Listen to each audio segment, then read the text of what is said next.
Welcome to the Sam Sorbo Show. I'm excited to talk to my guest today. She specializes in food forestry. And if you haven't heard that word before, well, stay tuned because you're going to learn all about it. This is the Sam Sorbo Show. You've heard me talk about Mike Lindell, who I adore. You know, he's the inventor of My Pillow, and how that pillow has given me a good night's sleep that I need. In fact, I never knew how good I could sleep before I had My Pillow. Mike continues to roll out new offers on his products, and the latest one is on his towel sets. Towels aren't something you think about often. I never knew what I was missing until I tried the towels just last year. Now, you have all helped build My Pillow into the incredible company that it is today, and you've trusted Mike Lindell to give you a great night's sleep. Mike's now changing the game with his 6-piece towel set. The set's made with USA cotton, making it extremely absorbent, and yet still providing that soft feel you look for in a towel. The set comes with 2 bath, 2 hand towels, and 2 washcloths, typically retailing for $109.99. But for a limited time, you can get this set for the low price of $39.99. And that's using promo code Sam Sorbo. So remember, all My Pillow products come with a 60-day money-back guarantee. You just go to mypillow.com, click on the radio listener specials to get this insanely low price of $39.99 on the towel set. You'll find deep discounts on other My Pillow products as well. So enter promo code Sam Sorbo,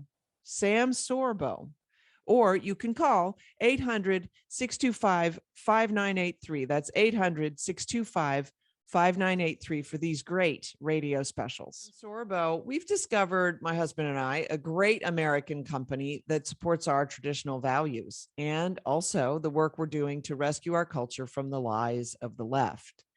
So I want you to go check it out. It's called nutramedics.com, nutramedics.com.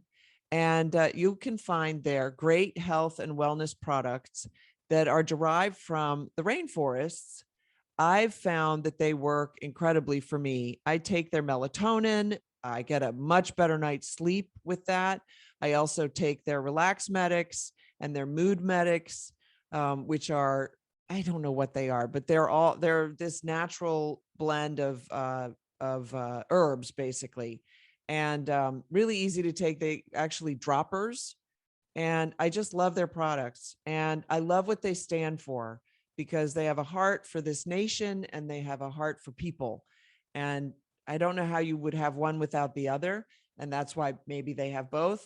But I just love what they do. So go to nutramedics.com, and you can actually go to sorbo.nutramedics, and that's with an X, sorbo.nutramedics.com.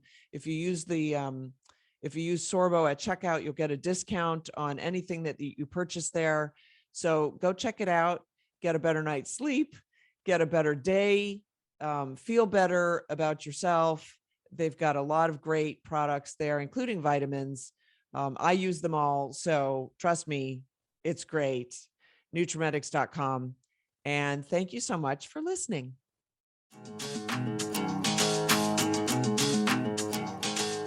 Hi, I'm Sam Sorbo. Welcome to the show. My guest today is here to talk about food forests. Her name is Jen Reelitz, and I met her here in Southern Florida, and she has a Facebook and Instagram page called Food Forest DIY. She helps people establish their own food forests. And so I figured, first of all, welcome to the program, Jen. Thank you. So before we get into all of that, just give us an overview. What are we talking about when we're talking about a food forest? Sure. So a food forest is different from an orchard or a traditional raised bed garden in that we're trying to mimic nature. When you walk out into a state park, the forest has 7 layers of growth. You've got tall canopy trees, small trees, bushes, shrubs, an herbaceous layer of small plants, ground covers, vines, even sometimes root crops growing in the ground. So the question is, can we take small parts of our yard and kind of turn it back into the Garden of Eden, make it productive with fruit trees, perennial vegetables, tropical root crops. An orchard, you would just place trees in a row and not use all the space in between. And so we're trying to make the land productive by mimicking nature and what God does in creation. And you can do this in like anybody's yard, right? Anybody's yard. I was at someone's yard yesterday who's on a little postage stamp, maybe an eighth of an acre, and she's going to turn her entire backyard, side yard into an edible forest garden. Parts of it are going to be more fruit trees. Parts of it are going to be more staple crops like tropical potatoes. Part of it's going to be a tea garden with all of her herbs and lemongrass and things that she wants to use to make tea. So Interesting. you customize it. So just because it's called a food forest doesn't mean it's like a forest that you get lost in. It's just this idea that forests are untamed wilderness. And so you're kind of creating this untamed space in a sense, right? Yes, and everyone's style is very different. So if you were to look at the two main Florida YouTubers in this space, they couldn't be more different. On the West Coast, there's Pete Canaris with Green Dreams, and he's making professionally installed, very well manicured food forests. On the other side, there's David the Good. He's a major influencer, and his food forests are totally wild. He's got grass growing to 6 feet tall. He's using a machete to chop it down and enrich the soil. And so there's the whole spectrum. Everyone's food forest really reflects their personality. So I could take you to food forests in Tequesta or Jupiter that are very beautiful and maintained. I could take you to very wild ones. It just is really dependent on the person, the land, and what they're looking to do.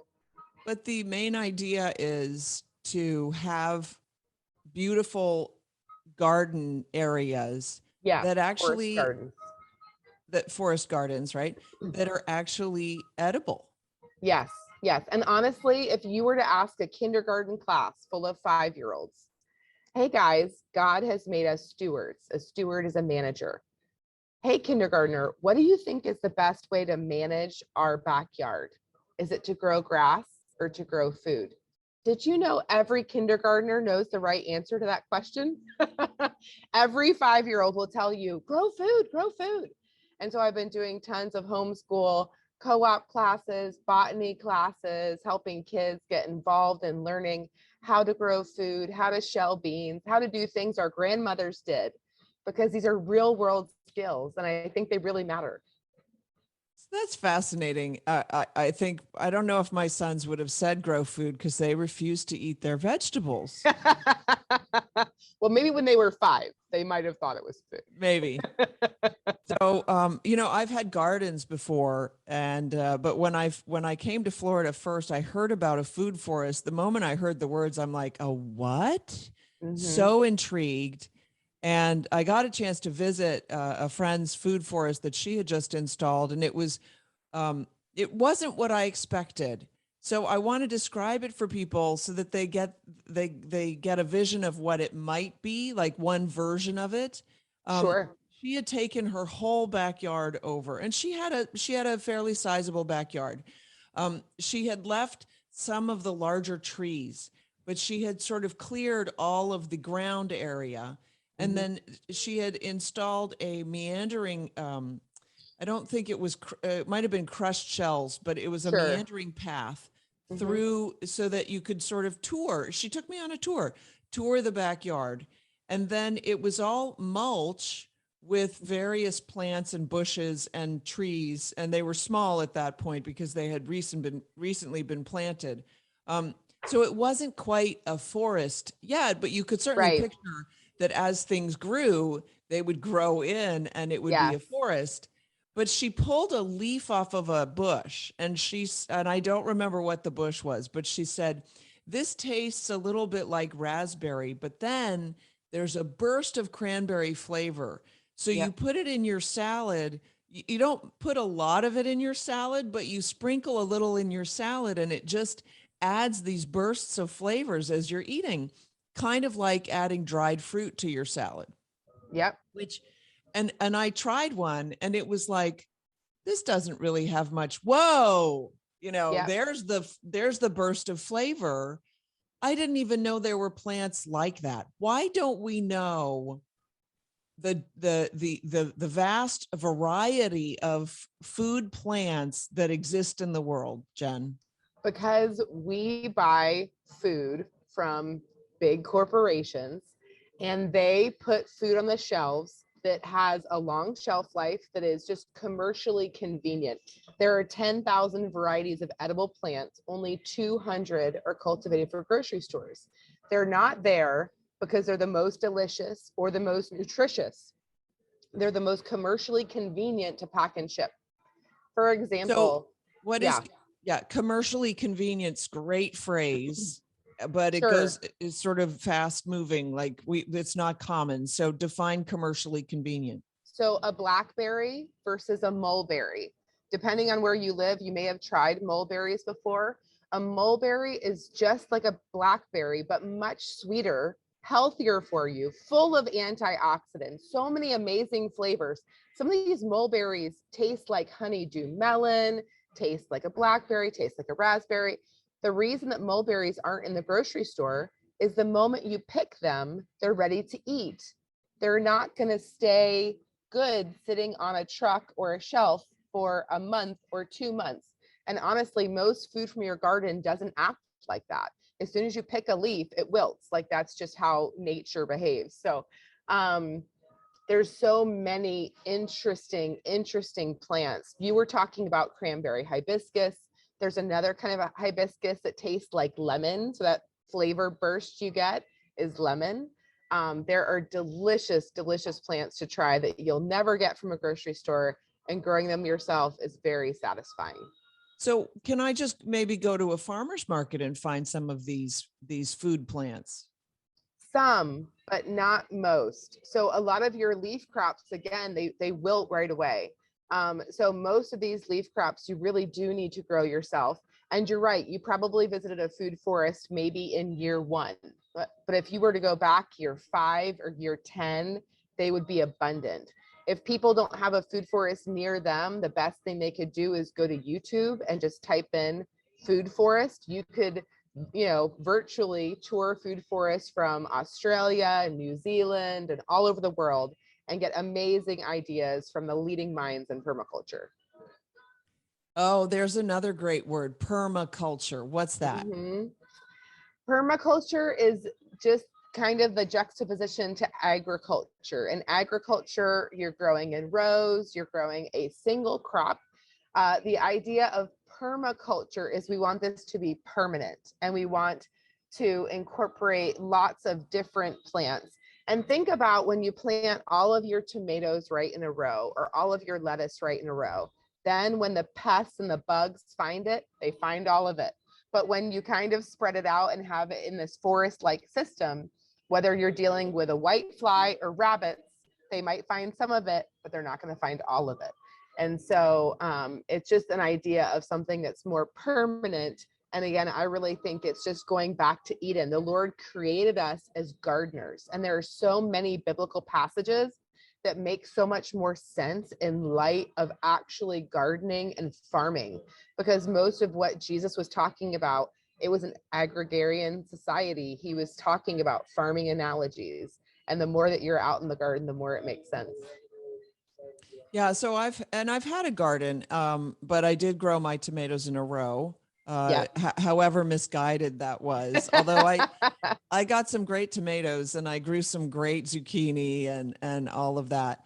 But you're saying that there are food plants out there that are better than tomatoes or better than spinach. So much better. I can give you an example. There's one crop that hunger researchers think is the most important underutilized crop in the world. It's called Chaya. It's spelled Chaya, not like chia, Chaya. It is a leaf crop. And imagine a maple leaf, a green maple leaf. This leaf, when cooked, has more protein than an egg. It has twice the iron of spinach. It's loaded with vitamin A, vitamin C. It is a perennial, which means once you plant it, it will grow for 20, 30 years. You can harvest off it probably every month. And it's so nutritious. It's so delicious. How often do you cook with a green, right? You know, putting greens in pasta and rice. And when you're making hot spinach artichoke dip using chaya instead of spinach, and having that be your protein, pretty amazing. Can be right in your backyard. So my struggle is I've gotten very picky because of my digestive system. So I want to try chaya before I plant it and go to the trouble of like establishing it in a food forest. What's your best advice? Come to my farm to table dinners this fall. You have to actually go to Oh, someone who hold on. has What are the table dinners? Wait. What did you just say? farm to table. We're going to be having farm to table dinners where everything that's offered at the dinner has been brought out of the garden. The other solution is just coming to me and I'll give you some to try, but you've got to try it before you buy it. I agree. Okay, but you're in South Florida. What about people who aren't in South Florida? Well, people who aren't in South Florida really need to find people near them doing this, Yeah. because what's going to grow well for you depends on your zone, and you need to grow what grows there. So if you're in Tennessee and you're in a temperate zone, you need to find some folks who are doing permaculture, doing food forests near you, because they're going to know the best crops, the best cultivars within those crops. We're in a subtropical zone, so we have to really do a lot of education because a lot of the crops we can grow are new to us. Yeah, well, for certainly to me, I've only recently moved here, and I'm kind of missing my garden, but I was a little bit afraid of just branching out on my own and going it alone and trying it because, you know, I did that with the chickens and they didn't survive. We had nasty varmints and they were bad birds anyway. They were mean. But yeah, so we'll talk further. How can people find you in case they are here in Southern Florida? They want to come to dinner. You Sure, just invited everybody to dinner. They can check out my, again, Facebook or Instagram, Food Forest DIY. I'm getting a website up and running. This is kind of a new venture for me. I've been doing a food forest personally for the last 5 years. I have an 8,000 square foot food forest, 88 fruit trees, perennial vegetables, tropical root crops. I am professionally in missions, a fundraiser, but recently really feel called to start this business. So they could also just call me or text me. My phone number is 561-252-8077, or go to Food Forest DIY. Fantastic. Jen Reelitz, thank you so much for joining me. This is the Sam Sorbo Show. If you want more information, the links are below. Thanks so much. We'll see you soon. Bye.